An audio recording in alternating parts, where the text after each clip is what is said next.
Bismillahirrahmanirrahim. Assalamualaikum warahmatullahi wabarakatuh. Waalaikumsalam warahmatullahi Sahabat, kembali lagi di channel kita Kembali Lurus, di program podcast bersama Kembali Lurus dengan tema Selamatkan Keluarga dari Bahaya Narkoba dan Judi Online. Nah, bersama saya sudah ada Ustadz Fahrudin Nu'man. Assalamualaikum Ustadz. Ustadz adalah pengasuh Pondok Pesantren Riyadus Sholihin di Pandeglang, Banten. Ya, Masya Allah. Dan Assalamualaikum, bersama kita juga sudah ada Bang Eka atau biasa dipanggil Bang Ewo. Ini adalah praktisi ilmu kesehatan masyarakat di Sumatera Utara. Ya. Assalamualaikum Bang, sehat? Alhamdulillah Bang. Baiklah, sesuai dengan tema kita kali ini, kita mengangkat tema Selamatkan keluarga dari bahaya judi dan narkoba. Sebelumnya saya ingin membacakan satu berita. Jadi beritanya, bocah 10 tahun sudah kecanduan narkoba jenis sabu. Jadi ini ada beritanya. 3 kasus anak di bawah umur kecanduan narkoba telah ditangani oleh BNN di salah satu kabupaten yang ada di Indonesia. Kasus pertama yang melibatkan anak di bawah umur ini terjadi pada anak umur 10 tahun yang diduga mendapatkan narkoba dari kawan sepermainannya yang berumur di atasnya. Jadi si anak umur 10 tahun mendapatkan narkoba dari mungkin abang-abangannya, di atasnya umurnya sedikit, cuman tetap masih anak-anak ya. Masih anak-anak dan teman sepermainannya. Nah, awalnya dikasih gratis, setelah kecanduan baru beli sendiri. Nah, kasus keduanya ini juga sama, polanya sama. Anak berumur 10 tahun mengenal narkoba dari kawan sepermainannya. Modusnya juga sama, diberi secara gratis mungkin untuk hadiah. Setelah itu jadi kecanduan dan jadi anak itu membeli. Nah, ini juga ada kasus terbaru, cuman ini beda umur. Ini kelas 1 SMK berusia 15 tahun. Ternyata juga sama, diberi gratis dulu baru kemudian bayar. Malah dia sudah kenal dari umur 9 tahun, dari mulai kelas 4 SD. Subhanallah. Jadi Masya Allah. Fenomena itu ya. Fenomena Ustaz. Jadi mungkin kita bisa membahasnya dari Bang Eka dulu Ustaz ya, biar lebih kita bagaimana ilmu dari ilmu kesehatan masyarakat nih Bang, silakan Bang. Baik. Bismillah, assalamualaikum warahmatullahi wabarakatuh. Waalaikumsalam. Alhamdulillah, salatu wassalamu ala rasulillah, amma ba'd. Jadi berita-berita yang antum barusan baca Bang Syukur, kalau dari sisi ilmu kesehatan masyarakat, ini ada namanya faktor kerentanan. Jadi faktor kerentanan narkoba ini dalam kasus yang tadi dibacakan, ada 3 hal sebetulnya yang perlu kita pahami, yang paling penting kita pahami. Jadi pertama ada namanya faktor makro. Faktor makro ini memang faktor yang kita lihat secara besar. Jadi kalau di faktor makro ini beberapa hal yang memang menjadi masalah kenapa seseorang akhirnya dari yang tidak menggunakan narkoba menjadi menggunakan narkoba, itu salah satunya adalah poverty atau kemiskinan. Nah, kemiskinan ini di beberapa titik tertentu yang tadinya orang tidak terpikir untuk menggunakan jadi terpikir karena mungkin stres dengan kemiskinannya, tidak sanggup menahan godaan-godaannya, akhirnya untuk menenangkan diri lari ke situ. Kemudian juga faktor makro yang lain adalah kondisi peperangan seperti yang hari ini sedang terjadi di Palestina misalnya. Bagaimana kondisi-kondisi peperangan itu membuat orang rentan akan penyalahgunaan narkoba ini. Kemudian juga faktor yang lain, lingkungan sosial. Ini faktor makro yang sangat memberi dampak signifikan kepada penggunaan narkoba ini. Kalau lingkungan sosial itu abai, misalnya di sebuah desa ada banyak peredaran gelap, ada banyak bandar yang hadir di situ, kemudian masyarakat tidak terlalu peduli dengan situasi itu, nanti lambat laun penggunaan narkoba itu menjadi hal yang lumrah dan biasa, dan itu yang sedang terjadi hari ini. Nah, kemudian lingkungan fisik juga ternyata ini menjadi masalah, menjadi faktor kerentanan. Contoh, banyaknya bangunan kosong di wilayah kita, kalau itu terbengkalai, dibiarkan kosong begitu saja, kita bisa googling lah misalnya, banyak kejadian-kejadian tindakan-tindakan maksiat itu ada di bangunan-bangunan kosong, termasuk narkoba salah satunya. Nah, jadi semakin banyak bangunan-bangunan kosong, sebetulnya itu semakin rentan lah wilayah kita dalam sisi kerentanan secara makro. Yang kedua, secara mikro. Nah, kerentanan mikro ini ada 3 dia. Jadi ada faktor lingkungan, keluarga, dan sekolah serta teman sebaya. Nah, kasus yang ini kalau kita lihat mungkin sepintas ini sebetulnya kerentanan mikro. Kenapa? Karena si siswa tersebut atau anak ini dapat narkobanya dari temannya. Nah, tapi mungkin kalau kita tarik ke belakang, ada faktor makro, ana rasa di situ, di mana lingkungan mungkin abai dengan situasi itu. Nah, kemudian juga pengaruh keluarga. Nah, bagaimana contoh-contoh perilaku-perilaku yang negatif ini sebetulnya secara langsung atau sadar maupun tidak sadar, keluarga itu berperan mentransfer dalam tanda kutip ilmu yang tidak baik ini. Contohnya apa? Ini anak sebut satu. Perilaku merokok misalnya. Merokok itu anak-anak kecil kita kan melihat itu. Dari mulai bangun tidur, ayahnya misalnya sudah bikin kopi, bakar rokok sebatang, nanti bahkan ada yang menyuruh anaknya membeli rokok itu di tempat-tempat tertentu. Ini kan sebetulnya secara tidak langsung, disadari atau tidak, keluarga berperan mentransfer perilaku-perilaku buruk kepada anak-anak ini. Dan jangan salah, perilaku penyalahgunaan itu adalah perilaku yang dipelajari sebetulnya dari mana? Bisa dari lingkungan, dari rumah, dari orang-orang terdekatnya. Dan dalam konteks ini dari teman. Nah, kemudian faktor mikro yang lain tadi teman sebaya ini juga menjadi penting, karena kenapa? Kalau kita berbicara remaja, mereka ini butuh model. Nah, model positif itu saat tidak ada di rumah, tidak ada di keluarga, tidak ada di orang tua, itu akan diambil dari teman dan dari lingkungannya. Nah, pada saat misalnya lingkungannya yang tersaji adalah model-model yang dalam tanda kutip kurang baik, ya tentunya itu yang akan direkam oleh anak-anak ini. Nah, itu dari faktor mikro dari teman. Sekarang pengaruh sekolah.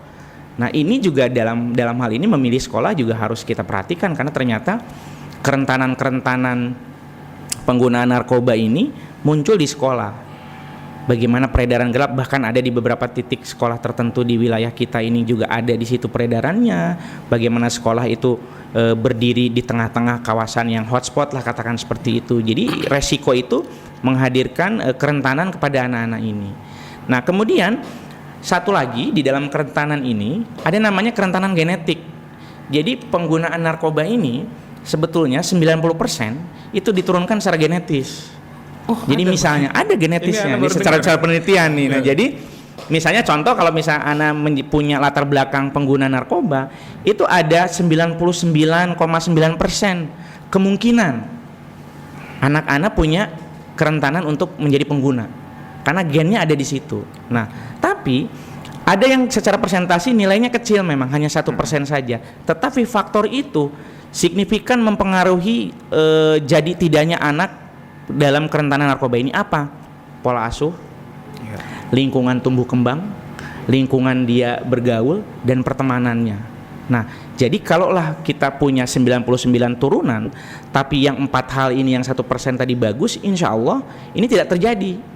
Nah, anak kasih satu contoh misalnya di salah satu panti yang anak lagi kelola. Jadi ini anak sebetulnya tidak punya riwayat sebagai pengguna gitu. Orang tuanya orang tua baik-baik gitu. Tapi karena yang 1% tadi gagal, pola asuhnya tidak baik, pada saat dia stres mau cerita sama orang tuanya sibuk, tidak ada waktu, kemudian lingkungan rumahnya pun di tengah-tengah lingkungan yang beresiko, akhirnya anak memotret itu. Bapak saya aja mau diajakin ngobrol nggak adanya waktunya, mama juga diajakin nggak ada, ya udahlah bagus anak keluar rumah. Nah, pada saat keluar rumah itulah keluarga kehilangan kendali untuk mengontrol perilaku anak-anak ini. Nah, begitupun sebaliknya, ada beberapa kejadian punya ayah dan orang tuanya, misalnya kakeknya itu memang memiliki riwayat sebagai pengguna narkoba, alkoholik, tapi alhamdulillah anak-anaknya tidak menjadi seorang pengguna. Kenapa? Karena ternyata begitu anaknya beranjak dewasa, orang tuanya mulai sadar, menjauhkanlah anak-anak ini dari lingkungan itu, berpindahlah rumahnya, belajarlah tentang pola asuh yang baik, tumbuh kembang yang baik, akhirnya bisa menjadi anak-anak yang baik. Nah, kemudian yang perlu dipahami lagi dalam kerentanan genetik ini, ada namanya kemampuan regulasi diri yang hari ini di anak-anak generasi Z ini, Gen Z. Ini sangat lemah. Nah, kenapa lemah? Satu, tingkat ketahanan stres anak-anak sekarang agak kurang. Dan lebih banyak terpapar teknologi ya, gadget. Jadi semua informasi dia bisa cari di sini. Nah, sayangnya pada saat mereka men-scroll informasi yang ada, tidak ada orang dewasa yang di sampingnya, tidak ada pendampingannya. Itulah kan pola asuh tadi tuh, yang 1% itu. Jadi kerentanan makro, mikro dan genetis inilah yang akhirnya bisa mengakibatkan anak menggunakan narkoba. Nah, kemudian jangan lupakan perkembangan saraf seseorang pun. Kalau misalnya tiap hari di keluarganya, mohon maaf nih, banyak orang yang berkata-kata kasar. Nah, kita lihat di lingkungan kita hari ini, bahasa-bahasa kebun binatang, alat kelamin dikeluarkan dengan gampangnya. Itu kan mengganggu pertumbuhan saraf anak. Jadi pada saat anak ini tidak disajikan pendidikan yang baik, dari manalah dia mau memahami cara meregulasi diri. Bahkan begitu dia nangis, nggak usah nangis, ngapain nangis? Laki-laki nggak boleh nangis. Lah, padahal kan itu emosi. Memang manusia kan punya itu. Boleh sesekali laki-laki itu. Kenapa rupanya dengan nangis kalau laki-laki? Justru itu menjadi alat katarsis dia pada saat dia tidak mampu mengendalikan dirinya. Menangis itu kalau memang menjadi jalan keluar dia untuk merilis emosinya, dikeluarkan. Dibanding dia nanti mukul sana mukul sini. Nah, tapi keluarga tidak memahami itu karena memang pada dasarnya masyarakat Indonesia ini dalam konteks mendidik anak bukan berasal dari sesuatu hal yang dipelajari baik dari sisi agama maupun dari sisi ilmu pengetahuan umum, tapi cara mendidik masyarakat Indonesia adalah warisan dari siapa? Dari nenek moyangnya, dari kakek, dari nenek. Padahal di agama kita kan diajarkan ada hal-hal yang umur sekian kita harus bagaimana, tapi kan itu tidak dipelajari. Ya, Ana sendiri mungkin dulu pernah gitu sebelum akhirnya banyak belajar di kajian, banyak pelajari ilmu-ilmu parenting. Kita melakukan A ke anak-anak kita kan paling bilangnya kita gini, ya saya dulu digituin kok. Nggak apa-apanya. Nah ternyata turun temurun. Nah ternyata pendekatan itu tidak bisa hari ini mutlak itu saja digunakan, sehingga itu akan menimbulkan kerentanan. Dan pada saat anak-anak tidak mampu meregulasi emosinya, kejadian kasus yang tadi abang baca itu sangat terjadi. Nah jadi hari ini memang orang tua mau tidak mau harus menjadi sumber pertama dan utama anak-anak dalam segala hal. Itu kalau berarti peran orang tua di sini sangat penting, sangat vital bang. Vital, krusial. Nah jadi cuman mungkin gini pertanyaannya bang, itu bagi anak-anak yang punya orang tua. Nah bagi anak-anak yang tidak punya orang tua atau mungkin orang single parent, cuman orang tuanya ini yang kayak kita bilang tadi lah sibuk, mungkin mencari nafkah atau sibuk hal yang lainnya, itu kayak mana itu? Nah ini kan ada faktor keluarga tadi tuh yang Ana bilang, keluarga, lingkungan. Jadi memandang kerentanan itu memang kita tidak bisa parsial dia, tidak bisa satu-satu gitu. Jadi memang kalaulah misalnya single parent, ya mau ndak mau kalau memang kita mau bagus, kalau sudahlah single parent janganlah tinggal di lingkungan yang beresiko. Jadi kalau sudahlah kita single parents, tinggal di satu titik yang memang di situ kriminalnya tinggi, maksiatnya tinggi, ya persoalan waktu aja itu. Kayak bom waktu dipencet detonator meledak gitu kapan aja. Tapi cobalah kalau sudahlah tahu kita single parents, ya kita pilihlah lingkungan yang relatif aman untuk mendukung perkembangan kita lah, keluarga, anak dan orang tuanya misalnya yang single parent itu, supaya bisa berkembang dengan baik. Nah ini jangan yang kejadian hari ini kan karena orang khawatir. Nah ini mungkin nanti Ustadz bisa melihat dari sisi agama. Orang khawatir dengan kehidupannya, nggak yakin dengan rezekinya. Karena berpikir kalau saya pindah dari sini Pak, kayak manalah saya membiayai anak ini. Lah itu kan urusannya Allah tuh. Nah ini mungkin nanti Ustadz bisa. Nah kalau memanglah dia punya informasi itu bang, harusnya dia memilih lingkungan yang baik, bukan malah istilahnya menyerahkan kehidupannya di lingkungan yang negatif itu. Ya, jadi pemahaman itulah yang akhirnya sedikit demi sedikit menjerumuskan kita ke situasi yang beresiko. Padahal kalau kita berpindah, udah tahu single parent, udah tahu anaknya banyak, udah tahu lingkungan kita itu beresiko, kenapa nggak kita memilih berhijrah? Bahkan Nabi kita aja kan dulu berhijrah ke Madinah untuk memulai sesuatu itu. Jadi kalaulah ada orang yang memang single parent, ya lingkungannya harus dilihat. Kemudian di keluarga ada nggak selain si orang tua yang single parents ini, ada nggak supporter yang lain gitu? Kalau tidak ada di keluarga inti misalnya, sepupu kita gimana? Nah itu dicari dulu gitu. Atau tetangga, Bang. Atau tetangga misalnya, kan gitu. Nah jadi hal-hal itu memang harus diperhatikan. Nah hari ini tantangan yang lain adalah itu tadi, pada saat masyarakat sudah abai, tidak peduli, maka otomatis masalah yang antum rasakan, ana nggak mau tahu. Karena kan pusing, anak aja udah pusing sendiri misalnya istilahnya. Nah tapi kan itu akhirnya kalau kita lihat dari kerentanan tadi, semakin kita abai terhadap situasi kiri kanan kita, bukan nggak mungkin nanti masalah itu akan menghampiri pagar rumah kita, masuk itu ke rumah kita. Dan itu yang terjadi hari ini, gitu.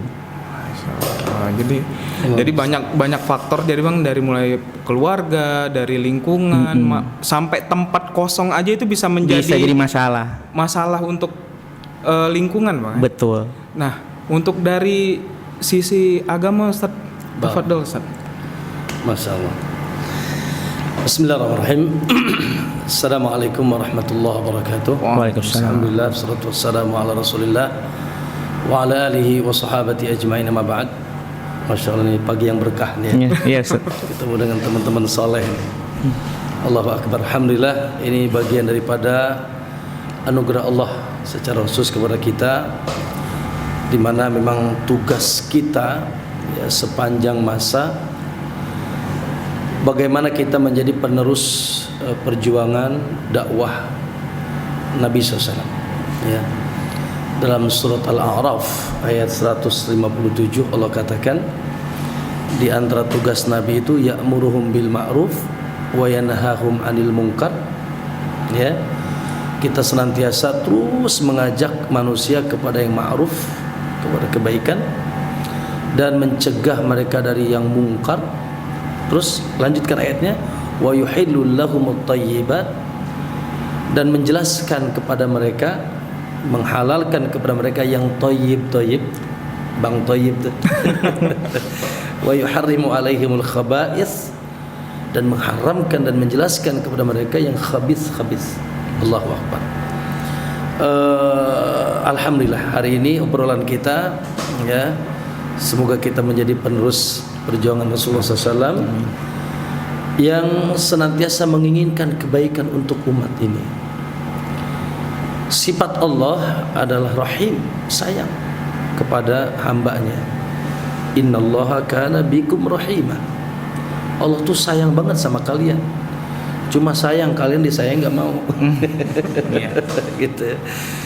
Sifat yang sama adalah pada diri Nabi SAW. Ya, laqad ja'akum rasulun min anfusikum azizun 'alaihi ma anittum harisun 'alaikum bil mu'minina raufur rahim.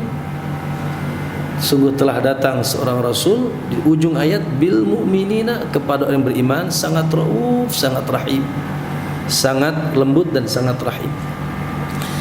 Dan itu pun yang insyaallah perlu kita tumbuhkan. Ini kan adanya obrolan hari ini karena cinta antum, bukan karena marah kan. Karena sayang antum kan, sayang kita kepada Allah Akbar generasi.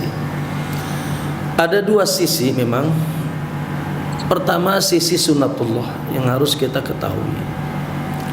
Sunatullah secara umum, kata Nabi, ma ata'alan nasi zamanu illa walladhi ba'dahu syarrun minhu.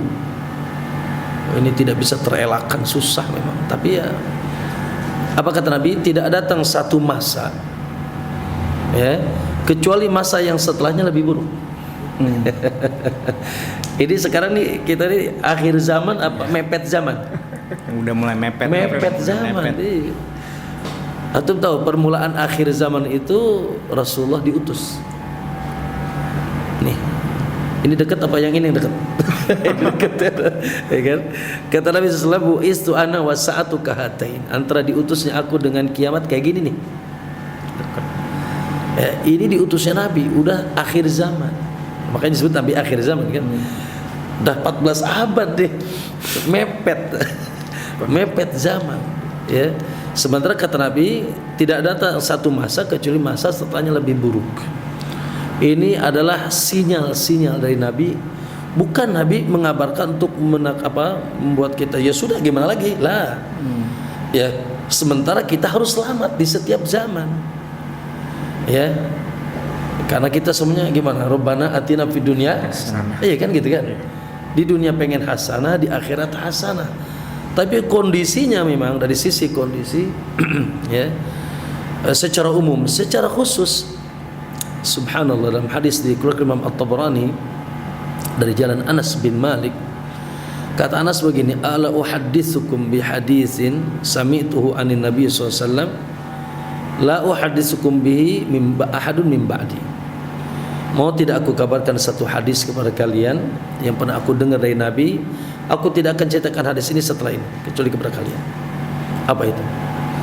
Kata Nabi SAW, inna min asyratis sa'ah, di antara tanda hari kiamat, an yurfa'al ilmu diangkat, kejahilan, wa yadharul jahl. Jadi sebetulnya ini intinya nih ya, antum ulang-ulang tadi ya, pengetahuan ilmu.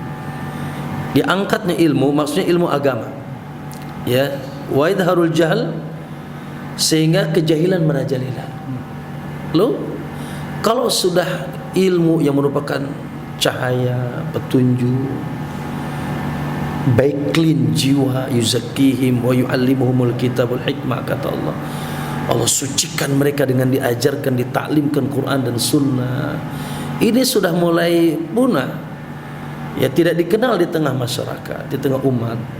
Generasi sudah jauh ilmu, maka otomatis kejahilan merajalela. Sehingga apa yang terjadi? Wa yafsuz zina, zina pun merajalela. Wa yashrabul khamr, khamr pun diminum ya, sementara dan seterusnya lah, kata Nabi SAW. Dalam riwayat yang lain masih dalam Tabrani rahimahullah, kata Nabi SAW, sayati nasun min ummati, akan muncul di tengah umatku manusia-manusia dalam dua lafaz. Lafaz yang satu yastahillunal khamar, menghalalkan khamar. Jadi bukan lagi enggak risih, sudah menghalalkan khamar. Wa yusammunha bi ghairi ismiha, dan menamakan khamar dengan berbagai macam nama. Kokain, apalagi ya, heroin, sabu ya. Dulu whisky brandy gitu ya. Sekarang sabu-sabu, ganja, ya segala macam. Wa yusammunha bi ghairi ismiha, ya dinamakan dengan berbagai macam nama, bukan dengan khamr lagi. Orang udah, kalau khamr mungkin sebagian, tapi namanya angker bir gitu ya. Ya, dan seterusnya. Dalam riwayat yang lain kata sayati ala nasin sayatin la yasrabanna nasun, akan muncul, sungguh akan minum ya manusia dari umatku ya, nasun ya, al khamra, mereka akan minum khamr, minum mengkonsumsi alkohol, narkoba dan seterusnya. Tadi wa yasmunaha bi ghairi ismiha, dan mereka namakan bukan dengan namanya, bukan dengan khamr. Ya kita lihat banyak sekali kan ragamnya. Nah itu fenomena memang, Allahu Akbar. Ini sunnatullah. Tapi tentunya Allah Subhanahu wa taala mengabarkan ini untuk sebagai warning bagi kita semua. Ya, bagi individu, ya bagi masyarakat, ya kemudian bagi ahli agama. Tak luputnya juga bagi, tadi Tuhan bilang, keluarga, dan tidak luput juga bagi pemerintah. Ya, sebagai yang memiliki kewenang gitu ya. Nah, kalau tadi ini semuanya, kalau ini trouble di sini, ya sudah, ya akan bermasalah. Maka rekan-rekan sembilan yang dibilang Allah Taala, nah Allah Subhanahu wa taala sangat rahim. Ya. Sehingga ini kan judulnya dua nih, khamr dan judi ya. Ya pas banget memang Allah rendengkan tuh. Yas'alunaka 'anil khamri wal maisir. Ya, mereka bertanya tentang khamr dan judi. Indonesia telah menetapkan darurat narkoba. Sekarang darurat judi online yang luar biasa, merusak tatanan individu tadi, tatanan sosial, tatanan ekonomi. Ya, merusak luar biasa, dahsyat. Ya. Karena memang kaidah umum seluruh apa yang diharamkan oleh Allah itu khaba'is, buruk. Ya. membawa malapetaka, membawa yaitu sesuatu yang kerusakan, kehancuran ya di dunia dan jangan tanya di akhirat. Ya. Sebagaimana semua yang Allah perintahkan itu thayyib. Ya, yang Allah halalkan thayyib. Membawa kemaslahatan di dunia dan di akhirat. Tadi kembali kepada kaidah awal, innallaha kana bikum rahima. Karena Allah tuh sayang. Allah tuh ingin kita selamat apa celaka sih? Selamat. Ya kan? Allah kita ini lurus apa bengkok sih? Allah ingin kita lurus. Allah ingin kita bercahaya apa gelap? Cahaya. Pertanyaan terakhir, Allah menginginkan Anda masuk surga atau neraka? Surga. Bukan menginginkan, dipaksa. Wasari'u ila magfiratin mir rabbikum. Cepat kata Allah untuk menggapai ampunan dan surga Allah. Bahkan Allah haramkan Anda masuk neraka. Ku anfusakum wa ahlikum nar. Maka sebab-sebab menuju itu ya dijelaskan oleh Allah. Dan alhamdulillah sebetulnya fenomena ini semuanya ya cuma satu, ya kembali kepada agama. Ya kembali kepada agama, kembali kepada bimbingan Al-Quran dan Sunnah, ya sumber otentik agama. Lihat, ketika Nabi kan kita nih di akhir zaman ini kan ada masalah besar. Pertama masalah syubhat. Masya Allah. Kan orang semangat di atas agama tapi sesat. Jadi Syiah, jadi Khawarij, ya kan? Jadi Ahmadiyah. Ya. Kalau kita sebutin ini podcast nanti ditutup nih ya. Karena digerebek nanti ya. Kelompok-kelompok ini bayat ini bayat itu, bahkan ngebom ini ngebom itu. Iya. Ibadah pun luar biasa. Mohon maaf saya di Pandeglang ya. Di Banten dekat kampung saya itu ada satu kelompok tiap malam Selasa bukan ke masjid, bukan ke musola, bukan di rumah, di hutan. Ngapain? Teriak-teriak la ilaha illallah gitu. Itu kambing aja nggak bisa tidur. Ya, gitu. Kemudian ini sampai jam berapa nih? Masih santai ya. Oke. Kemudian itu apa? Semangat beragama. Kata Nabi, siapa yang panjang umur? Man ya'ish minkum. Ini sudah nggak aneh. Siapa yang panjang umur di antara kalian, ya, fasayara ikhtilafan katsir, akan melihat perpecahan umat yang signifikan. Bahkan 73 disenyalir satu yang selamat, semuanya diancam neraka dulu. Musibah kan? Nah, terus solusinya apa? Solusinya fa'alaikum bisunnati wa sunnatil khulafa'i rasyidin. Itu solusinya. Kembalilah kepada sunnahku, ya, dan sunnah para khulafa'ur rasyidin. Sunnahku maksudnya Al-Quran dan hadis. Tuntunanku, ya, karena tuntunan Rasulullah termaktub dalam Quran dan hadis. Makanya siapa yang berpegang teguh dengan kedua perkara sepeninggalanku akan lurus, tidak akan sesat, kata Nabi, ya kan? Kemudian itu penyakit syubhat, dan ini nampak hari ini. Ya. Kemudian penyakit syahwat. Yang kedua, sekarang kan tadi itu syahwat wanita, syahwat dunia, ya, hawa nafsu dibuka oleh Allah. Terus solusinya apa? Sama, kata Nabi, idza tabayatum bil ainah, kalau kalian sudah bisnis dengan cara riba, wa akhadtum, ini kan Allah, Nabi menyebutkan dalam hadis ini ikon-ikon aja, ya, bukan segala keseluruhan, cuma apa yang akan terjadi dari penyakit syahwat. Syahwat apa itu? Syahwat harta.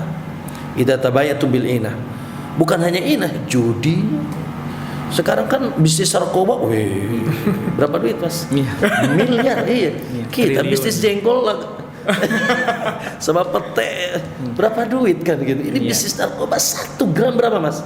1 jutaan lebih. Oh, kok tahu ya? Saya nggak pernah bisnis ya. Luar biasa, kita miliar orang antar negara, bayangkan dunia. Idza tabayatum bil ainah wa akhadtum adnabal baqar, dan kalian sudah mengekor di belakang al-baqar itu sapi, waraditum bizar, kalian sudah ambisinya dengan kebun, ladang, maksudnya dengan ambisi dunia. Ambisi dunia kan semua perkara syahwat itu dunia.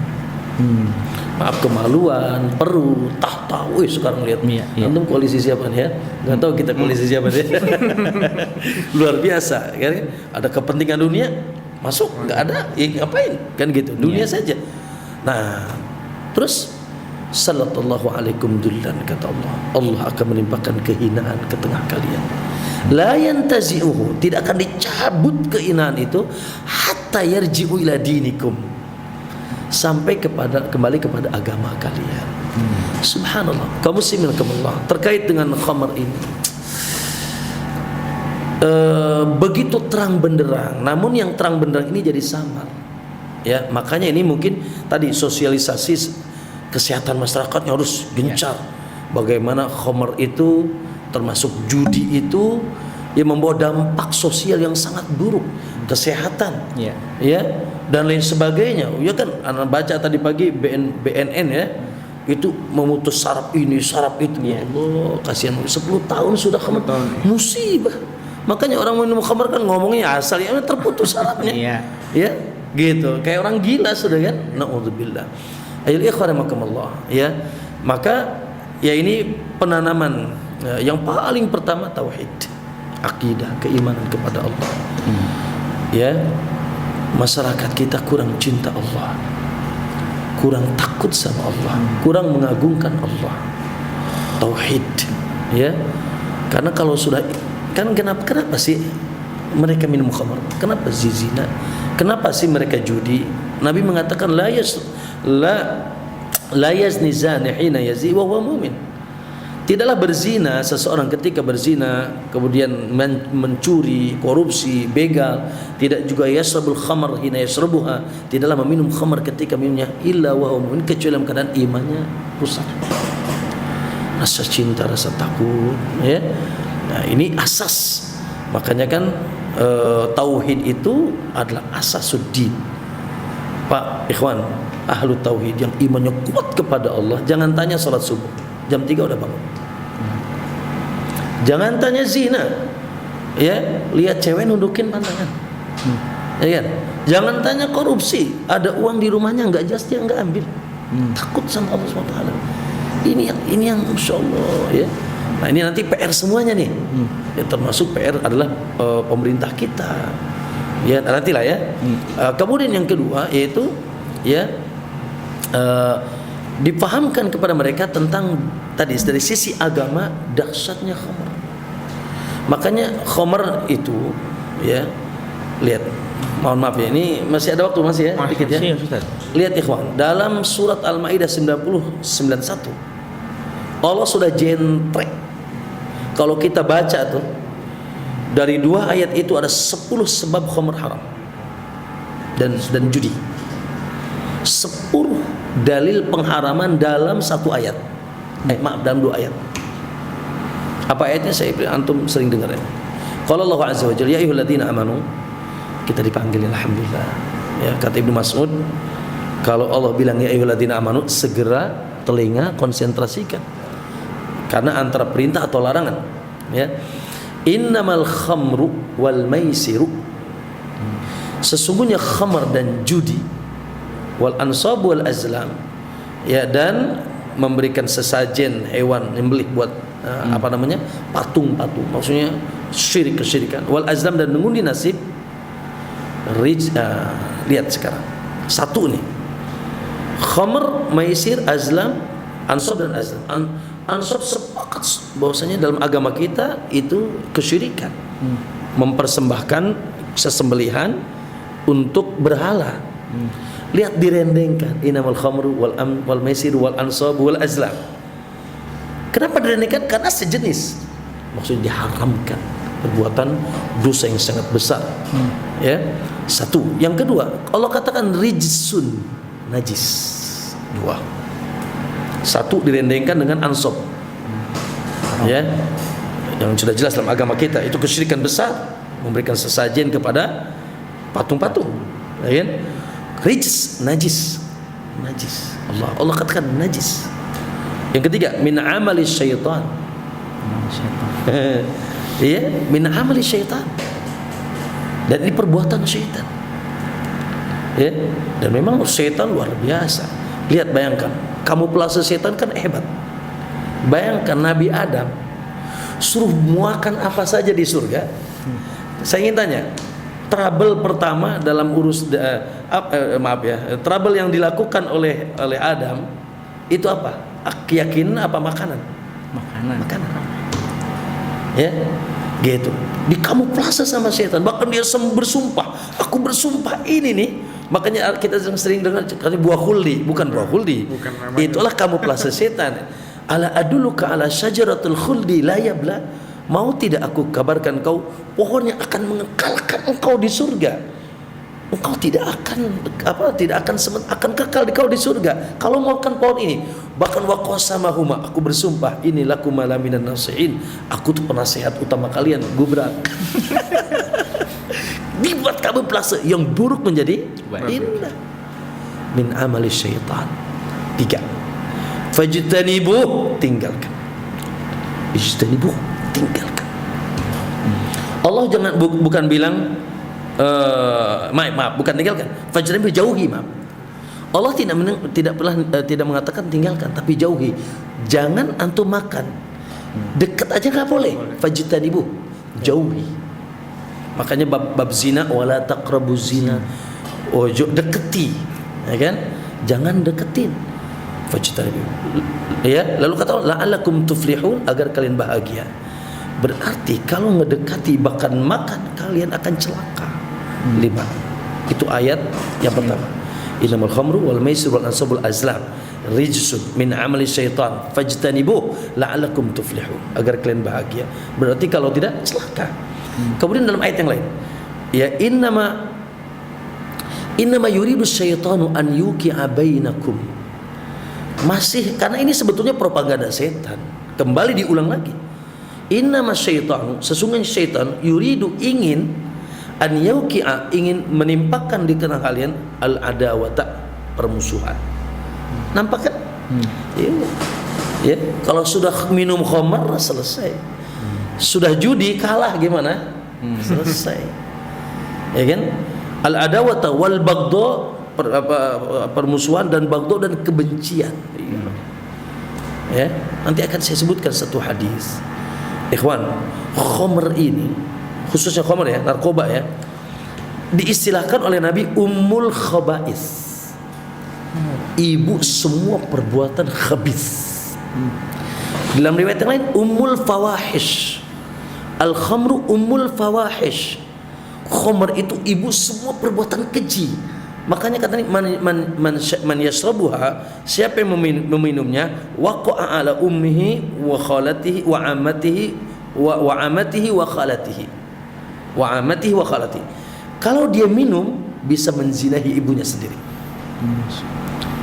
bibinya, ya, dan amahnya dan kholahnya, bibi dari bapak dan ibunya. Subhanallah, lihat, bisa menzinahi ibunya sendiri. Ya sudah, ya, ibu semua keburukan, bisa membunuh, ya kan, dan seterusnya, bisa mencuri, bisa megang. Tadi itu kata antum tadi, karena kemiskinan tapi sudah kecanduan, apa yang dilakukan? Ya selesai. Ya, bisnis khamr nggak bisa, akhirnya dia pun nyuri dari sini. Allah, dan ini sudah di semua tatanan. Ya, kita lihat, dapatkan, subhanallah ya. Bukan kita bicara, maaf ya, teman atau saudara-saudara kita yang memegang tampuk kepemimpinan, ternyata sebagian mereka bahkan tidak sedikit, maaf ya, dari sisi kepolisian juga ada yang ditangkap juga, bahkan mendukung khamr, bahkan dia pun bisnis juga, gitu kan. La ilaha illallah, gitu kan.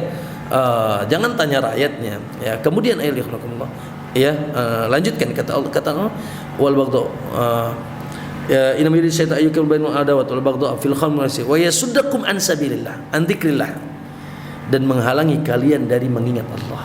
Iya, yang ke-8 tuh. Ya, wa anis salah, dan menghalangi kalian dari salat. Udah.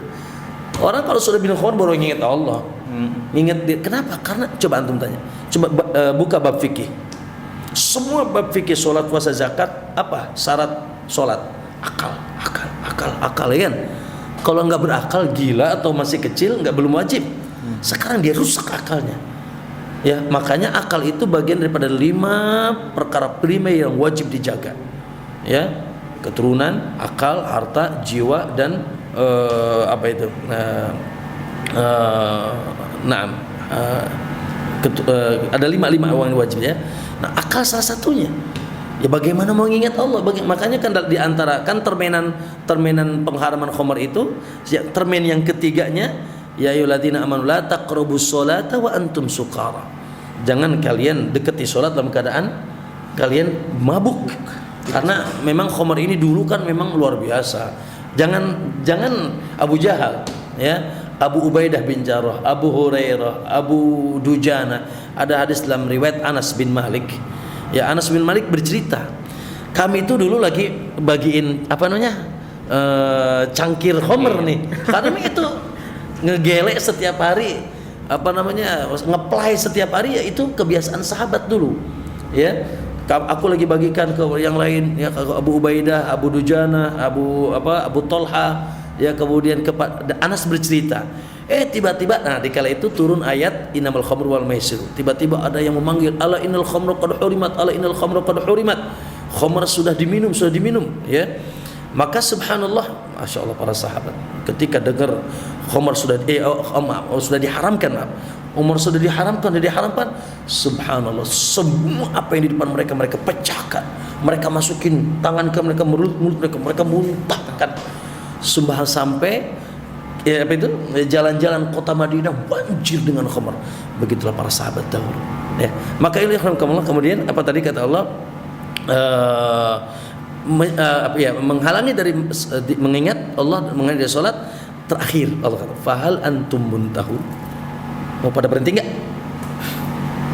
Fahal antum muntahun, mau pada berhenti enggak? Ini bahasa apa nih?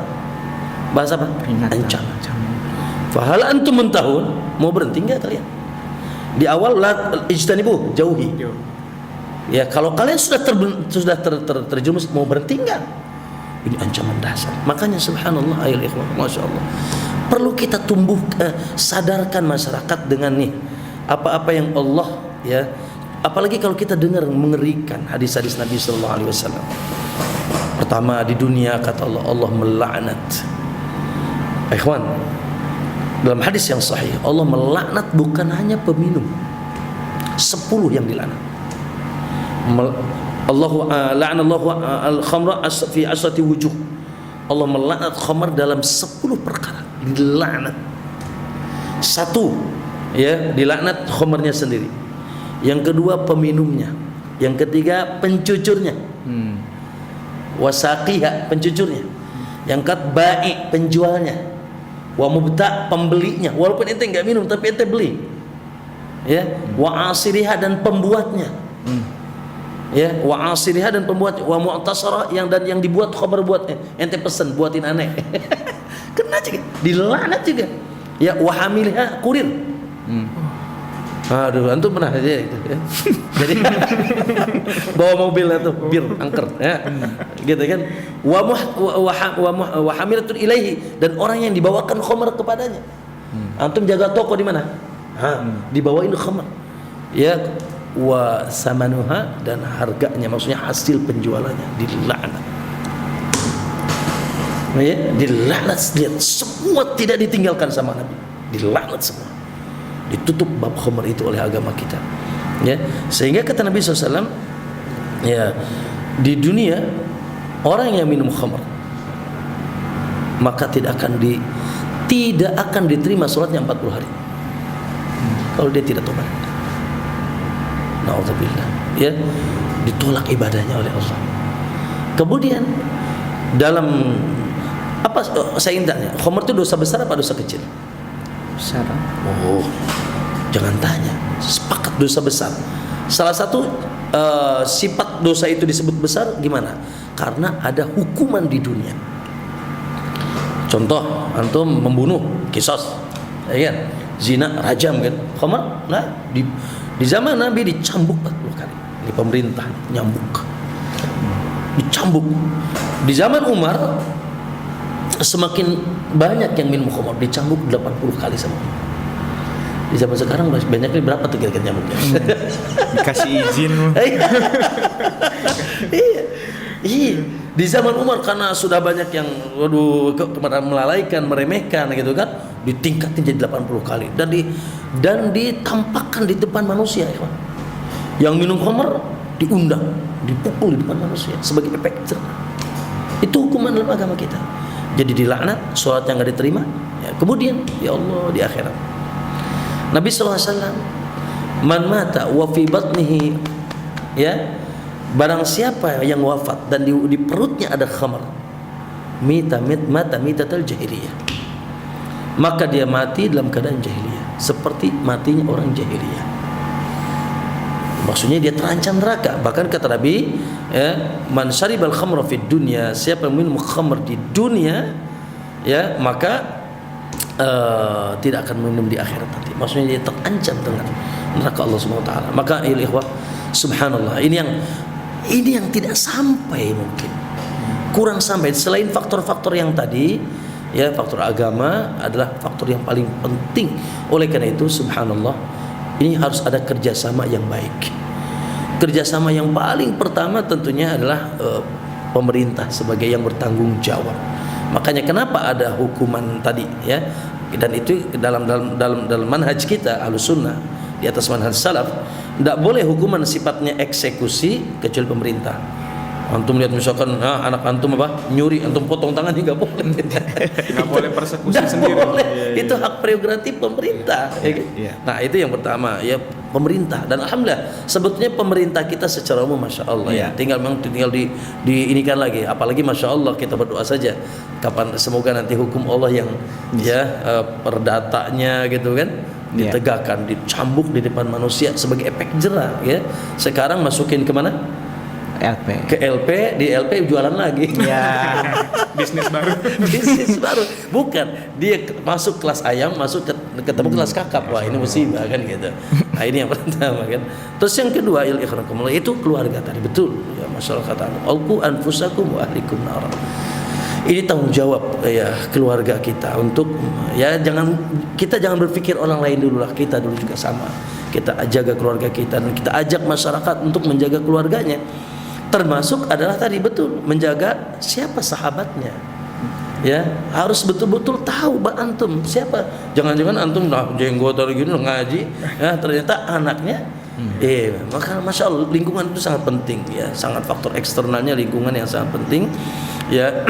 Kemudian juga tadi para dai, ya, para asatidz juga terus seperti ini digembor-gemborkan, sampaikan ke yang poster-poster tentang itu, kajian-kajian, ya. Intinya wallahu alam, ini bagian daripada, ya, tugas, dan ini menambah pahala bagi kita, ya. Kalau kita diam, maka naudzubillah kita seperti setan bisu, kata Nabi. Artinya kita dosa, ya, kalau kita diam dan berserah diri dengan fenomena yang ada, dan kehancuran pun. Lihat kata Nabi SAW, ketika khamr diminum, maka bumi bisa yaksifullahu bihimul ard, kata Nabi. Allah akan menenggelamkan mereka di bumi, dan ini terjadi, ya. Ada apa? Tsunami, ada apa lagi? Gempa. Lihat kata Nabi SAW, akan muncul gempa bumi, tsunami, orang terlempar, maksudnya puting beliung. Kapan? Idza suribal khumur, apabila khamr diminum. Wattakhadul qainayat, biduan sudah disewa. Sudah nyewa biduan belum? Oh, di mana-mana biduan sewa. Wa darabu bil ma'azib, dan apabila alat musik sudah dipukul. Ya sudah, luar biasa, ya. Adab peringatan dunia, ya, tidaklah nampak keburukan kecuali disebabkan oleh kita. Nah, ini kita berdoa kepada Allah, ya. Ya Allah, sambil kita pun berusaha apa yang kita bisa. Betul, sekarang masya Allah, ya, salah satunya adalah ini, saya sih namanya ini bukan HP, setan gepeng. Iya. Iya, masya Allah. Generasi kita, ya Allah, disibukkan. Ya sudah, gimana lagi, sudah. Ini memang zamannya. Sekarang kita penuhi konten-konten. Ya. Dengan konten agama, dengan share-sharean agama, dengan konten tauhid, dengan konten bagaimana khamr, ya, haramnya narkoba dan sebagainya. Nah, ini, ya, seperti ini nih. Ini bagian dari upaya kita. Jadi, ya sudahlah, ya, kita hanya dituntut usaha, ya kan? Dan kita nanti dapat pahala dan masuk surga dengan kekuatan usaha kita. Al-amr bil ma'ruf wa nahy anil munkar. Adapun nanti hasilnya, ya, kita kembalikan kepada Allah. Wallahu a'lam. Nah, baik Ustadz, jadi intinya peran keluarga itu sangat penting, ya Bang Ustadz. Ya. Nah, tapi Ustadz, Ini saya izin untuk membacakan berita lagi. Ada 3 Antum ini berita. Masya Allah ya, pembaca berita. Iya. Jadi berita pertamanya,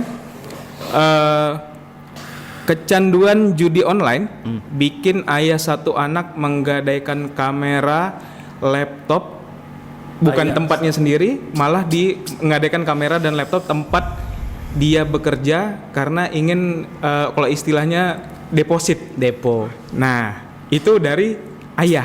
Allahu Akbar. Allahu Akbar. Ada berita juga tentang seorang ibu yang kecanduan judi slot, itu bikin dia punya banyak hutang dan nipu sana sini sampai di penjara. Dari sisi si ibu. Dari sisi si anak, seorang pemuda ini hitungan masih remaja, nekat membobol minimarket supaya bisa mencuri barang dan kemudian mungkin untuk dijadikannya dijual untuk kemudian deposit lagi. Kira-kira begitu. Jadi mungkin ini sangat dekat nih, lengkap nih dari sang ayah kecanduan judi online, seorang ibu juga ada yang kecanduan judi online, sampai anaknya juga kecanduan judi online. Ini menurut antum gimana nih, Pak? Iya. Tafadhol. Iya, jazakallah. Jadi gini, kalau kita berbicara 2 hal yang hari ini kita diskusikan, narkoba dan judi, itu sebetulnya kalau bahasa ilmiahnya itu penyakit yang bisa menimbulkan namanya adiksi atau kecanduan. Nah, kenapa orang bisa kecanduan? Sebetulnya ada bagian tubuh kita ini yang terganggu secara fungsinya. Namanya sistem saraf pusat, adanya di otak kita. Nah, di otak kita itu ada 3 bagian yang terganggu.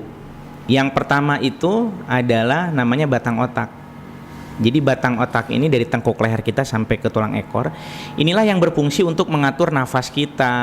Allah sudah menciptakan luar biasa badan ini untuk ngatur tidur, bernapas, denyut jantung. Ini batang otak yang mengatur. Makanya kenapa kalau kita lihat orang-orang yang menggunakan salah satu jenis narkoba, ya katakanlah misalnya sabu-sabu yang hari ini menjadi marak di masyarakat kita, itu denyut jantung akan lebih cepat dari biasanya. Orang normal, orang dewasa itu hanya 90 kali per menit. Begitu pakai sabu 120, 150. Meningkat dia. Makanya kenapa jantung itu akan berdenyut lebih kencang, sehingga darah itu akan lebih cepat ke otak kita. Makanya orang akan melotot gini dia. Dan akan sulit tidur.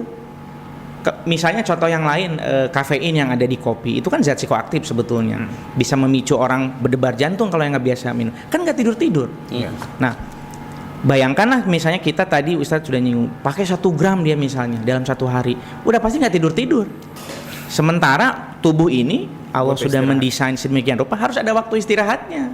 Ini nggak istirahat, udah pasti terganggu tuh jam tidur. Pada saat tidur, jangankan pakai narkoba, kurang tidur aja emosi kita bisa jadi rusuh, berantem pun jadi gitu misalnya kalau kata orang Medan. Nah, konon ini distimulasi dengan penggunaan narkoba. Nah, hari ini orang yang sudah pakai sabu pasti sulit tidur dan pasti akan di depan ini bermain judi. Karena itu waktu yang menurut mereka killing time. Mainlah udah depo 5.000, mudah-mudahan tadi Ustadz menyinggung mengundi nasib, mudah-mudahan dapat sekian juta. Nah, itu kan jadi persoalan akhirnya. Itu karena batang otak dirusak. Yang kedua ada namanya korteks di bagian atas ini. Korteks itulah yang memproses informasi dari indera kita.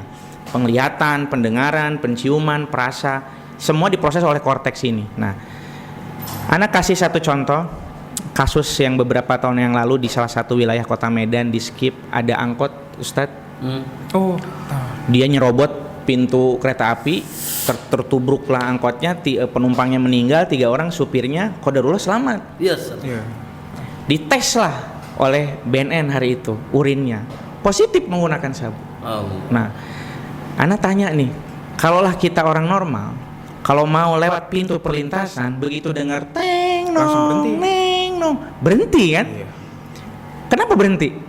Karena tahu itu bahaya. bahaya. Tahu itu akan ada kereta lewat, karena udah ada tanda. Ini yang Ustadz bilang, sudah dinampakkan tanda-tanda itu, tapi kita nggak peduli korteks tuh yang bekerja. Syaratnya connect. Syaratnya nggak connect. Kan kalau kita tidak di bawah kendali si sabu waktu itu, harusnya ini ada sirine. Udah pasti langkah berikutnya adalah pintu itu tutup. Kalau pintu tutup, kita yang bawa kendaraan ngerem lah, bukan ngegas. Ini yang terjadi. Malah digas ya. Karena dia tidak bisa memproses informasi itu, korteksnya rusak. Nah, itu yang terjadi dengan korteks kita. Kita bisa bayangkan kalau berhari-hari lah narkoba itu digunakan, hammer itu digunakan. Itu yang tadi Ustadz bilang, syarat sholat kita aja mesti waras logika. Ini memang nggak waras, dia nggak bisa ngebedain mana, mohon maaf, pasangannya.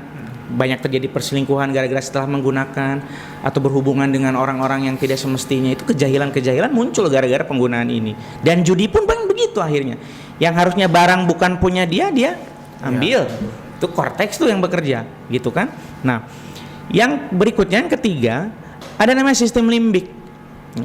Di sistem limbik ini adalah sebuah sirkuit ganjaran, istilah sirkuit reward yang memberikan kenikmatan dan kebahagiaan dalam kehidupan manusia ini. Yang dopamin tadi yang itu memunculkan dopamin, rasa nikmat. Sebetulnya Allah itu sudah memberi sebuah organ tubuh yang kalaupun kita tidak menggunakan narkoba, kesenangan itu muncul. Anak kasih contoh misalnya. Antum pasti punya hobi lah, Ustadz pun pasti punya hobi, bisa mengkonsumsi makanan-makanan tertentu. Begitu kita mengkonsumsi makanan yang memang kita sukain, seneng nggak kira-kira? Seneng, itu dopamin keluar. Atau bisa kita rihlah lah kita kemana, melihat pemandangan yang bagus, membuat ke gunung kemana, kan itu senang, itu dopamin muncul. Nah, hanya dopamin ini kalau situasi kita normal, kita mendapati misalnya harinya yang kurang menyenangkan, contoh dalam satu hari ini, itu dopamin hanya muncul sekitar 40 lah dalam ukuran darah itu gitu kan, 40 desiliter gitu. Nah, jadi makanya kenapa kalau orang merengut setiap hari nangis, sedih, berarti itu dopaminnya kurang. Nah, kemudian kalau misalnya harinya biasa-biasa aja, nggak terlalu seneng, nggak terlalu sedih, hanya 50 yang keluar. Jadi waktunya ada kesenangan ya kita senyum. Pas waktunya lagi sedih ya udah kita diem gitu ya, suntuk. Jadi normal aja gitu. Nah, kemudian kalau harinya itu menyenangkan, itu 100 dopamin muncul. Makanya mood orang, wah saya baru dapat hadiah, ini senang. Biasa baru gajian tuh Bang. Baru gajian misalnya. Jadi sebetulnya kalau mau bikin orang senang, hadirkan aja hal-hal yang menurut dia atau menurut kita bisa membuat kita menyenangkan tanpa menggunakan narkoba. Sehingga nanti dia begitu kesenangannya hilang, ini akan berproduksi secara alamiah. Nah, lalu bagaimana yang terjadi dengan hammer ini? Itu bisa 500 sampai 1000 kali lipat lebih banyak dopamin itu muncul pada saat kita mengkonsumsinya. Begitupun judi. Menstimulasi rasa nikmat itu. Ya antum bayangkan kita depo 5.000 misalnya, ini yang Anda dengar dari klien. Dapatnya banyak. Dopaminnya naik. Nah, pertanyaan Anda sekarang, kalau antum lah dapat sesuatu hal yang menyenangkan, mau berhenti apa mau lanjut kira-kira? Pasti lanjut. Penasaran juga. Nah, dan itulah yang terjadi pada sistem otak kita.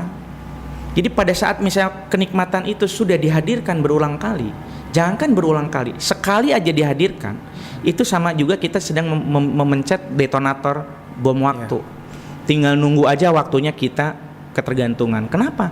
Karena sistem limbik kita merekam sesuatu hal yang menyenangkan. Misalnya begini. Kasusnya dia stres karena berkonflik dengan istri atau suaminya. Kemudian jumpalah sama kawannya tadi yang cerita kasus yang pertama itu kan dari temannya tuh. Udah pakai aja ini bisa menghilangkan stres dari semua persoalan. Nah, qadarullah mungkin pada saat dia mencoba, sistem limbik merekam itu, klik, ketemu dia kayak skrup sama mur gitu, pas dia. Ini akan ngunci dia dan itu akan direkam. Jadi pada saat misalnya sistem limbik merekam itu, oh ada masalah, nyabu aja selesai. Jadi pada saat ketemu masalah yang sama, otak itu udah punya rekaman itu. Dan ini Masya Allahnya Allah menciptakan otak kita. Sistem kerja otak kita itu kurang lebih sama kayak handphone ini. Pada saat ada sesuatu hal yang menyenangkan, cekrek, itu akan disimpan secara permanen. Makanya kenapa orang mau lagi. Coba kalau misalnya rekamannya pas begitu pakai sabu pertama kali mencret misalnya, mohon maaf, kira-kira mau pakai lagi nggak? Yang pasti nggak mau. Nggak mau. Atau pas begitu pakai dia garuk-garuk, alergi. Mau lagi kan? Enggak. Tapi disitulah zat psikoaktif atau narkoba ini memanipulasi kerja otak kita. Begitu kita pakai, ini pengalaman di klien Ana di rehab, buruh di kebun sawit nih Ustadz. Dapat dari ininya, pompa lah bang katanya, istilah pakai sabu di pompa, limpul katanya 50.000. Kenapa rupanya? Nanti tenaga abang mantap katanya. Karena dia pengen dapat kiloan buah sawitnya banyak, ya tentunya tergiur. Kode lalu dicoba, awalnya 50.000, dicoba, kerjalah dia ke ladang. Memang betul dia rasakan tenaganya itu berlebih. Semangat dia. Sampai suatu waktu tidak sadar bahwa kebun sebelah udah dia dodos juga, nyuri akhirnya, saking nggak sadar, udah kelewatan gitu akhirnya. Nah itu karena akumulasi. Orang tidak menyadari tubuh kita tuh punya toleransi. Misalnya hari ini Ana contoh lah misalnya pakai 50.000 atau depo 50.000, seminggu 2 minggu itu akan bertahan dosis itu di situ karena rekamannya masih enak. Tapi lama kelamaan nanti akan muncul begitu beli 50.000 kurang, rentang istilah kena tanggung, kok nggak sama dengan yang waktu pertama kali menggunakan. Ini akan naik dia jadi 100. Oke. Seminggu, 2 minggu, sebulan, 2 bulan bertahan. Nanti ada waktunya, begitu beli 100.000, ini otak tidak merasakan sensasi yang diharapkan. Nah saat itu muncul, uang tidak ada di sakunya, barang tidak ada di sakunya, itulah muncul yang tadi Ustadz bilang, kriminalitas. Nah karena kalau di dalam adiksi itu ada istilah, kalau Ana mengistilahkannya telur adiksi nih Ustadz. Jadi kalau telur itu kan kalau udah pecah, kita nggak akan bisa pergunakan dia apapun. Nah, jadi kalau orang sudah ketergantungan dengan narkoba dan judi, pecahlah misalnya itu, ketergantungan lah. Dia akan bermasalah dengan yang namanya uang. Uang buat apa?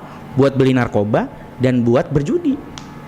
Oke, misalnya Ana kerja di salah satu minimarket jadi kasir, gaji 3 juta, katakan seperti itu. Kebutuhan narkoba Ana sehari 100.000. Selesai. Itu baru narkoba. Itu baru narkoba. Ana misalnya punya istri 1, anak 2 contohnya. Kan itu nggak mungkin kita kasih makan angin. Kasih makan angin mungkin harus dibiayain karena tanggung jawab kita. Katakanlah 2 juta. Udah 5 juta. Gaji Ana udah 3 bulan. 3 juta itu udah habis untuk narkoba aja. Ini udah pasti kalau tidak punya kerja yang baik, tidak punya kebutuhan uang yang baik, sumber uang yang baik, sudah pasti akan muncul masalah yang berikutnya apa? Kekerasan. Kekerasan dilakukan untuk mendapatkan uang. Muncul kriminal. Kriminal dilakukan untuk mendapatkan uang. Uangnya buat apa? Buat narkoba, buat judi. Jadi siklusnya di situ. Kemudian orang-orang yang terdampak dengan khamar, tadi Ustaz sudah jelaskan juga di dalam hadis kita bahwa bahkan ibu sendiri, sepupu sendiri itu bisa terjadi perzinahan di situ gara-gara ini. Dan itu memang betul perilaku seksual orang-orang yang mengkonsumsi khamar ini atau narkoba ini di luar nalar kebiasaan. Mohon maaf nih misalnya yang berhubungan dengan sesama, bahkan berhubungannya pun tidak dengan satu orang, itu dalam satu waktu yang sama, jadi hilang akal sehat itu. Nah kemudian yang terakhir telur adiksi ini adalah virus. Nah hari ini penyakit yang hadir karena narkoba itu bukan hanya penyakit fisik, penyakit sosial juga muncul, dan itu yang terjadi hari ini. Nah ini yang menarik dalam tanda kutip, judi dan narkoba itu bagian otak yang dirusaknya itu nyaris sama, bagian prefrontal cortex, bagian depan otak kita inilah. Jadi pada saat kita sudah membiasakan diri, kenikmatannya itu tertanam dalam sistem limbik tadi, ini nggak bisa kayak handphone. Kalau handphone begitu bosan kita bisa delete fotonya, delete videonya, ganti dengan rekaman-rekaman yang baru. Kalau kita kan nggak mungkin kita kasih mati, ganti kepala atau kasih mati orang, udah nggak mungkin. Ada hukuman di situ, dan ingat juga gitu kan ada kebijakan di beberapa, udahlah bunuh saja kata yang pengguna ini, bumi hanguskan. Orang lupa akan takdir Allah. Kalau Allah tidak menghendaki, belum waktunya orang itu meninggal, mau disiksa apapun nggak akan mungkin bang meninggal, karena memang belum waktunya dia. Jadi pada saat orang memang sudah terganggu, yang tadi Ustadz bilang di dalam sebuah hadis dan ayat Quran, jauhi, diobatin gitu. Dan inilah yang orang hari ini belum melihat bahwa kecanduan narkoba, kecanduan judi ini adalah sesuatu hal yang bisa ditanganin secara medis ataupun secara pendekatan terapi. Ini bisa. Nah, pada saat kita membuat sebuah lingkungan yang aman, nah ini lagi-lagi tentang setting. Jadi sebetulnya judi dan narkoba itu bisa dikendalikan, bisa dikontrol, bisa diterapi. Hanya masalahnya orang tidak melihat itu sebagai sebuah penyakit. Orang melihat itu sebagai catatan moral. Ini moralnya nggak bagus, ini perilakunya nggak bagus. Padahal moral dan perilaku itu terjadi karena ada gangguan di sini. Sekarang lah misalnya, kita nggak ada yang pakai narkoba di sini, insya Allah, baik yang legal maupun yang ilegal. Rokok aja nggak usah jauh-jauh. Ada orang yang membiasakan diri habis makan merokok, Buang air merokok. buang air merokok. Begitu habis makan rokok tidak ada, mulai kita lihat kepanikan orang itu, asam di mulut. Asem. Nah, itu namanya kalau di bahasa jalan itu sakau, gejala putus zat. Nah, sekarang pada saat orang kesenangannya ini tidak dihadirkan di waktu-waktu tertentu, itu otak akan minta dia, mana deponya ini? Belum kau tanam ini. Mana barangnya ini? Kok ini udah jam 10, kok belum dihadirkan ini? Dan itulah yang membuat orang tidak nyaman akhirnya. Sehingga apapun akan dilakukan, karena pada saat orang tidak mampu mengendalikan dirinya, hilang akalnya, itu yang Ustadz bilang tadi. Semua itu jadi nggak baik gitu. Dan itu yang terjadi hari ini. Orang mungkin berpikir, saya nggak pakai narkoba kok, cuman main iseng-iseng aja judi. Main sikit-sikit. Makin sikit-sikit katanya. Kalau kita tengok lah sepanjang jalan ini bang, tukang-tukang ojek online itu sambil duduk, Sambil nunggu, tet pijit mesinnya jalan, aduh kalah, tet pijit lagi. 5.000 sekali duduk sejam, kalau disempet dia duduknya 5-4 jam, apa nggak 20.000 bang? Sementara 20.000 kan lumayan ya, bisa dipakai beli nasi bungkus apa. Nah tapi itu, nah ini menunjukkan bahwa orang kadang-kadang yang tadi Ustadz singgung tidak menghiraukan peringatan-peringatan yang dari sisi agama kita sudah Allah sampaikan melalui hadis, melalui Quran, melalui para ustadz kita misalnya, itu tidak dihiraukan. Ditambah lagi pengetahuan umum pun tidak dipelajari, bahwa sebetulnya orang-orang ini kenapa bisa terganggu moralnya, karena ada sesuatu hal yang dimasukkan ke kepalanya. Makanya kenapa hari ini anak-anak muda banyak terganggu kesehatan mentalnya, termasuk dengan judi dan narkoba. Karakteristik Gen Z itu adalah lengket dengan teknologi. Kalau kita berbicara teknologi hari ini, seberapa banyak informasi yang baik terkait dua hal ini? Kan nggak ada. Sementara mereka tiap hari di sini. Nah, kemudian orang-orang muda ini selalu namanya Gen Z ini orientasinya pencapaian. Itulah yang Ustadz bilang tadi, nafsu dia, syahwat duniawi, syahwat art. Memang karakteristik Gen Z itu. Dan kalau kita pengakuan. Kalau saya punya ini baru saya bisa keren. Nah, dan itu dikombinasikan, dipublish lah di sini. Contoh-contoh yang kurang-kurang bagus, bahkan aplikasi-aplikasi judi ada di sini semua. Nah, masalahnya orang tua nggak paham itu. Karena orang tua begini bilangnya, udahlah mama ini bapak generasi lama, nggak pandai, nggak tahu mama, nggak bisa mama. Jadi hari ini nggak bisa lagi orang tua bilang saya nggak ngerti handphone. Saya nggak ngerti itu WhatsApp, itu nggak mungkin lagi. Karena kalau kita abai dengan teknologi, syubhat itu masuk dari sini. Dan judi sama narkoba hari ini, mungkin kalau antum baca kemarin di Jogja belum lama ini, narkoba itu dikemas dalam bentuk keripik pisang. Ya. Tuh. Jadi di dalam bisnis dalam tanda kutip narkoba ini ada namanya drug designer. Jadi ada tukang desainnya. Jadi bukan hanya sekedar lepas begitu aja, enggak gitu. Dia lihat, dia studi itu, dia teliti itu, dia turunkan peneliti-peneliti handal untuk melihat market itu, bagaimana kebiasaan orang di satu wilayah. Memang mungkin iya yang dijual sama narkobanya, jenis-jenis tertentu, tapi yang pakai sabu di kebun di sana sama yang di Tembung sini mungkin akan berbeda. Yang di Jakarta atau di Banten mungkin berbeda gitu. Tapi pada akhirnya perilaku yang dimunculkan kalau orang sudah ketergantungan akan sama, membutuhkan uang lebih banyak, melakukan tindak kekerasan untuk mendapatkan uang, melakukan tindak kriminal untuk mendapatkan uang. Dan perilaku-perilaku itu terjadi karena ada kerusakan di sistem saraf pusatnya. Dan sistem limbik lah yang hari ini orang tidak pahami, bahwa untuk menghadirkan kesenangan sebetulnya tidak mesti dengan yang maksiat-maksiat. Ada banyak hal kok yang menghadirkan kesenangan. Nah tapi masalahnya kalau orang sudah mulai mencoba, yang tadi Ustadz bilang, sekali aja ngetes, kita nggak pernah tahu tuh rekaman di sistem limbik itu enak apa enggak. Karena kan kita nggak tahu, tiba-tiba mungkin ada orang yang dalam beberapa kasus baru di percobaan ketiga dia merasakan rasa enaknya itu. Akhirnya sistem limbiknya mereka merasa enak itu dan mengulang. Tapi ada juga orang yang begitu pakai misalnya minum, menolak sistem limbiknya, tapi dia pakai yang lain. Peralihan. Nah, artinya tidak semua narkoba itu juga cocok dengan orang-orang tertentu. Jadi itu cocok-cocokan dia. Sama halnya gini lah. Orang pakai ekstasi, secara ilmu pengetahuan itu kan masuk kategori halusinogen. Orang berhayal. Begitu dengar musik, ini speaker di sini, ini telinganya persis di sini. gini. Kalau orang waras normal nggak pakai ekstasi, Sakit. jangankan deket, jauh aja kalau dengar musik jedang-jedung itu kan nggak nyaman. Tapi bagaimana itu sistem limbik bisa dirubah? Segitu kencangnya musik dia nikmatin itu. Nah, Dirusak berarti. dirusak. Berbeda misalnya dia pakai ekstasi, kita puterin musik ajeb-ajeb itu istilahnya, dia nggak suka. Tapi orang berganja diputarkan musik reggae suka. Karena lain. Lain dia. Jadi narkoba itu begitu cara kerjanya. Jadi dia ada kulturnya juga. Sama dengan judi. Hari ini mungkin judi online bisa di setiap tempat digunakan. Mohon maaf nih, ada di kamar mandi, di ruang seperti ini, di rumah, di kamar. Itu menembus batas ruang dan waktu. Bahkan Anda pernah lihat sambil nunggu Jumatan Ustaz khotbah. Nah itu main. Main. Nah itu kalau udah memang dia ketergantungan hari ini, masalahnya yang muncul tadi kayak seperti telur adiksi itu gitu. Nah hanya mungkin ini berbeda aja, yang satu narkoba, yang satu judi. Mungkin hari ini baru lah dalam tanda kutip kasus narkotika atau narkoba saja yang bisa menghilangkan kotak amal, kotak infak di masjid.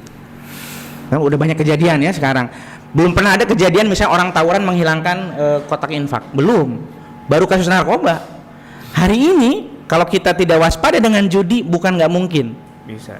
Judi bisa menghilangkan itu. Speaker Ya. mesin. Nah, speaker mesin udah terjadi di beberapa titik Iya, kan. benar. Tabung gas. Tabung gas ya. Tadi itu Pagar, Bang. pagar, Pagar dong. tutup gardu PLN, Ustaz, coba bayangkan. Yang nggak masuk di akal kita.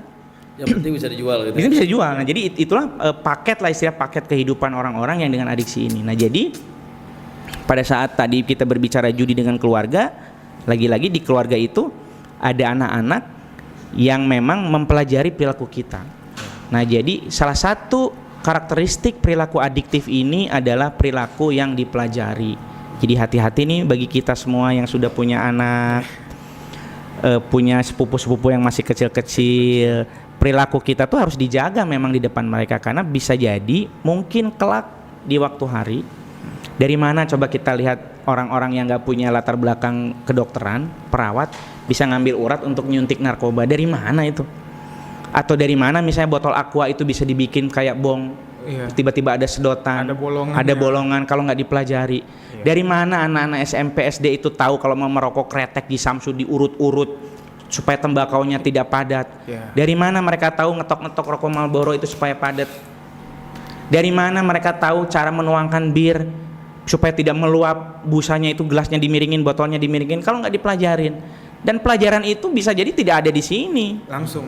Memang dia temuin sehari-hari. Nah, jadi kerusakan-kerusakan yang ada dengan adiktif hari ini, perilaku-perilaku adiktif ini, bisa jadi mungkin kita sebagai orang-orang dewasa abai dengan itu, tidak mau mempelajari ilmu umumnya, tidak mau mempelajari ilmu agamanya, sehingga ya udah gitu.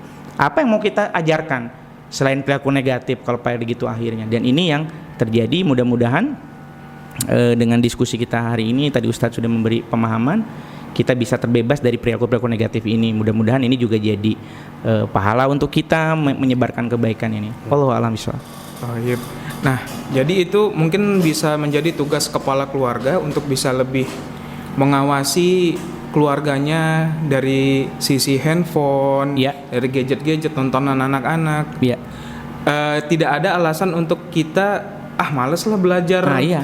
Nggak mungkin Malah lagi. sebenarnya kita harus lebih tahu dari Betul. keluarga kita. Bukan berarti kita terjerumus ke situ, cuman kita harus tahu nih apa sih yang dilihat, apa yang di ini, supaya tidak menjadi kebiasaan mungkin, Bang. Satu lagi Ana lupa tadi. Jadi Gen Z itu kan karena dia saking mahirnya dengan teknologi ini, Ana rasa tidak banyak orang-orang tua tahu kalau di dalam aplikasi yang tersebar di apps ataupun di yang satunya itu ya di Google yang lain-lain, itu aplikasi LGBT itu ada di situ.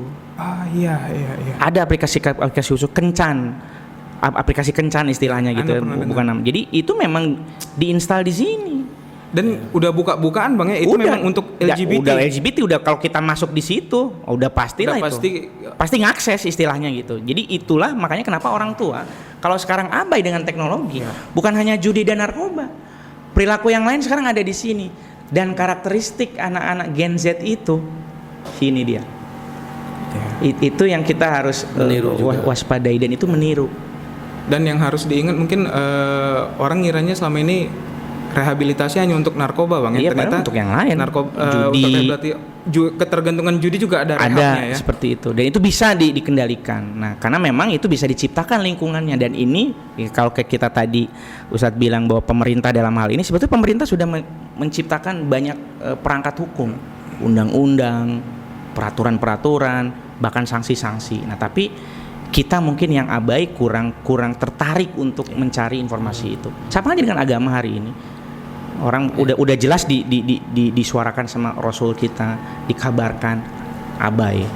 Nah, gitu. baik. Nah, mungkin ini sebagai ini Ustaz, untuk dari sisi agama, jadi mungkin saya ada cerita sedikit. Baik. Jadi Ana ada pernah tadi Ana udah cerita juga ke Bang Eka. Ana pernah duduk di suatu warung lagi sarapan. Di sebelah Ana ada warung-warung jual-jual rokok gitu. Pas Ana lagi sarapan, temen yang punya warung ini lewat. Nah, yang punya warung nawarin, makan. Saya traktir gitu. Lewat, makan. Nah, temen yang satu lagi lewat lagi, temennya dipanggil, ayo makan. Ana liatin kan, udah makan aja. Aku baru tembus Jackpot. judi nih, bagi-bagi Jumat berkah. Itu Jumat pagi kebetulan. Nah, jadi maksud Ana ini udah mulai jadi hal yang lumrah, Ana rasa kalau di kehidupan masyarakat. Dan kalau kita mau ngingatin, nanti pasti ada aja yang bilang, kepo banget sih lo. Ya. Nggak usah urusin itu. Nah, tafadhol Ustaz, gimana Ustaz? Ya. Subhanallah ya. Sebelumnya mungkin di sini ada hikmah ya. Kenapa Allah rendengkan al-khamru wal maisir, ya. Innamal khamru wal maisir yas'alunaka 'anil khamri wal maisir. Ini kayaknya 11-12 nih TikTok. Iya. Ya. Jadi betul kata antum tadi, dan kita semuanya menyaksikan bahwasanya kerusakan di berbagai sisi, ya, baik sisi fisikis, ya, emosional, ya, kemudian individu, sosial, ya, termasuk dalam hal ini dalam sisi ekonomi, ya. Itu terjadi ya berbanding lurus kita. Ketika kecenderungan kepada khamar kuat, ya, kemudian dia pun ada tadi Sistem limbic, cortex, menikmati itu, dopamin. Dopamin tadi. Kemudian ketika ingin meluapkan semua kenikmatannya, sementara ada keterbatasan, ya, sehingga dia mencari jalan apapun, ya, termasuk adalah jalan judi. Nah, ini pun menjadi kenikmatan tersendiri kan. Nah, ketika dia pun ada keluasan, semakin nikmat ya, semakin gencar. Ketika tidak ada, sama, cari jalan yang lain, gitu ya, dan seterusnya. Subhanallah, ya, sehingga kerusakan sosial, kerusakan kemasyarakatan pun terjadi, ya, disebabkan tentunya tadi mungkin kenapa Allah rendengkan al-khamr wal maisir. Kembali bahwasanya tadi subhanallah ya, sebab utamanya kejahilan. Makanya Al-Imam Ibnu Qayyim bilang, ya, tidaklah ditemukan dalam Al-Quran ma yati fil Qur'ani min dhamminil abdi illa min samratil jahli. Tidak ada celaan Allah satupun dalam Al-Quran, baik kepada individu atau masyarakat. Ada kaum Nabi Lut, kaum Samud, kaum Ad kan, atau individu Fir'aun dan seterusnya. Sudah ada contoh-contoh sebelum kita. Illa min samratil jahli, kecuali karena kejahilan, ya, karena kejahilan dalam agama, ya, sehingga tadi, ya, kita perlu menyempurnakan dari segala sisi, ya, tadi dari sisi kesehatan, ya, dari sisi bagaimana bahayanya juga kepada kemasyarakat, kepada lingkungan, ya, kepada, ya, keamanan dan sebagainya. Begitu juga kita sebarkan dari sisi agama, bagaimana subhanallah yang kita ini, subhanallah, kita harus juga tanamkan kepada mereka, hidup ini akan sementara gitu loh, cuma sehari dua hari. Jangan sampai naudzubillah kalau kita, ya, wafat dalam keadaan sujud sih alhamdulillah gitu ya. Iya. Tapi kalau sujudnya karena karena ngeplay itu musibah kan gitu kan. Nah ini juga sementara kita ya tadi iman kepada hari akhir pun ya dengan bagaimana adab Allah, ancaman Allah Subhanahu wa taala seterusnya. Nah, yang tadi ya antara dua, antara dia memang betul-betul jahil ya tentang agama sehingga ya apapun yang dilakukan tidak bermasalahkan, atau dia berasumsi ya bahwasanya sodako itu bisa menghapusin dosa gitu loh. Ya gitu, sehingga ya dengan korupsi bangun masjid lah gitu ya gitu, dengan dia bisnis narkoba dia bisa bangun pesantren atau tadi mungkin ya dengan dia sudah ini sebagai tanda syukur kepada Allah atau penghapus dosa gitu kan, dia traktir orang-orang. Ya subhanallah, innallaha thayyibun la yaqbalu illa thayyiba. Allah itu thayyib, tidak menerima kecuali yang thayyib. Makanya mohon maaf ya, bab infak ya Nabi syaratkan min kasbin thayyib, walaupun antum cuma sebiji tamar, tapi kalau kasbin thayyib ya dari hasil yang thayyib, maka Allah akan terus kembangkan satu biji tamar itu, tamar itu kurma ya akan seperti gunung di hadapan Allah. Ketika Nabi bercerita tentang ada orang yang haji dan umrah tapi zaduka haram, bekalnya haram, umrah dan haji tapi hasil haram.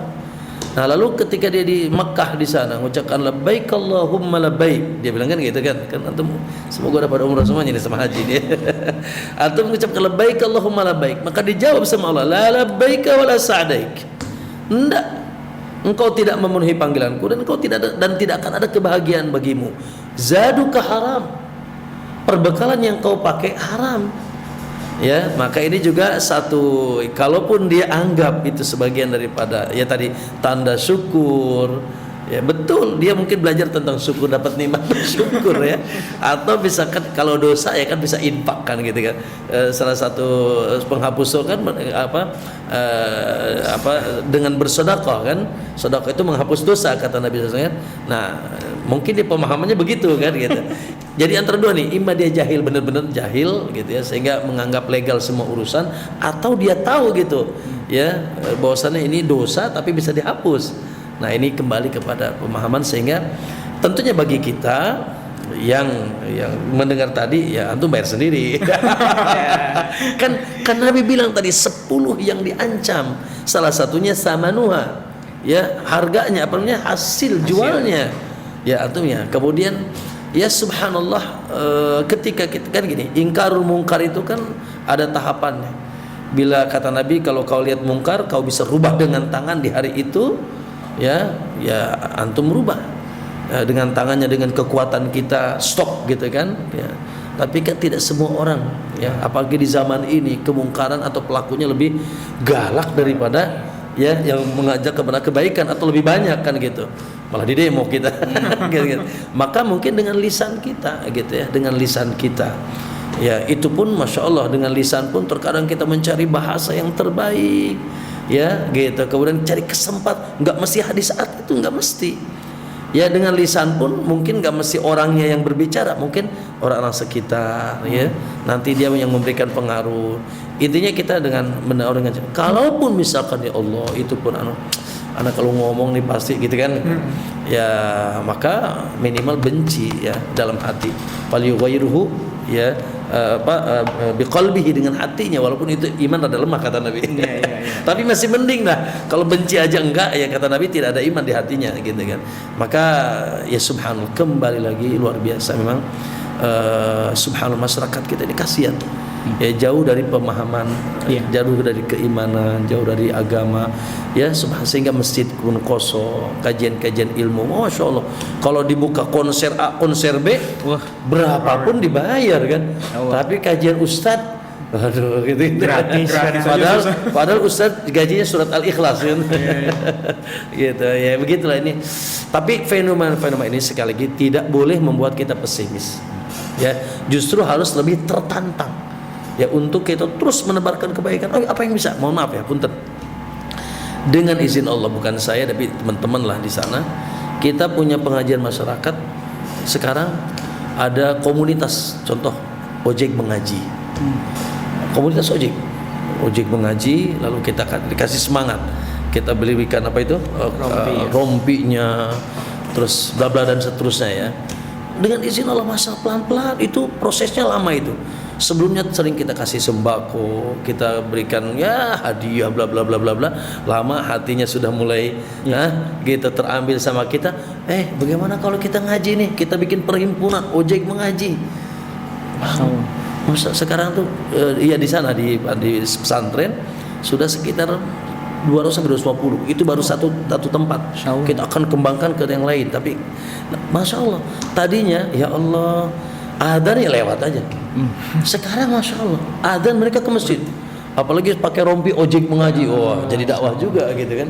Nah itu bagian daripada upaya kita. Sama mereka pun tidak luput dari antum ceritakan, sambil ini judi ya, narkoba ya. Awal-awal mereka merasa risih gitu ya ketika diajak ngaji, tapi lama-lama alhamdulillah kita cintakan dengan Allah, bagaimana nikmat kesehatan, nikmat akhirnya senang. Ini perlu ada usaha. Mungkin maaf ya teman-teman yang kita lihat supir-supir atau misalkan preman-preman anak-anak ya, kita rangkulin mereka. Yuk gimana caranya? Ini kita nih ahlus sunnah yang bermanhaj salaf ya, dimana kata Ibnu Taimiyah ahlus sunnah itu yang paling kenal dengan Allah dan paling sayang dengan sesama. Justru yang harus kita lebih sayangi adalah kita ini kan harus jadi tabib. Kalau kayak gini udah pada sehat semua kan? Iya, ahlus sunnah itu tabib. Ahlus sunnah itu dokter yang memiliki obat mujarab. Nah, maka kita harus bersifat dan bersikap seperti dokter. Ternyata di tengah-tengah kita, Masya Allah, banyak orang yang berpenyakit. Penyakit syirik, penyakit bid'ah, penyakit tadi maksiat khamr. Kita harus berpikir, dokter harus berpikir bagaimana dengan cara yang baik, cara yang cantik, cara yang bisa mengobati, kita bisa mengajak mereka. Nah, ini ahlus sunnah ya. Arhamun nasi bin nas, paling sayang kepada manusia ya. Tadi kalau yang sudah kayak gini, sudah sholatnya rajin, alhamdulillah, terus kita support. Justru ini banyak ya gitu saudara-saudara kita yang Masya Allah berpenyakitnya penyakit yang luar biasa gitu. Itu mungkin sih ya, barakallahu fiik. Iya. Di penghujung nih kayaknya ya. Udah di penghujung. Baiklah, jazakumullah khairan Ustaz dan Bang Eka. Jadi sahabat kembali. Ini perbincangan yang nikmat nih sebenarnya. Lebih panjang dan lebih enak. Iya, waktunya aja yang terbatas. Jumat juga kan. Iya, Ustaz banyak kegiatan. Iya, alhamdulillah. Baiklah, sahabat kembali lurus. Nantikan kembali video-video podcast dari Kembali Lurus. Yang pasti jangan tersesat, tentukan arah Kembali Lurus. Wassalamualaikum warahmatullahi wabarakatuh. Waalaikumsalam warahmatullahi wabarakatuh.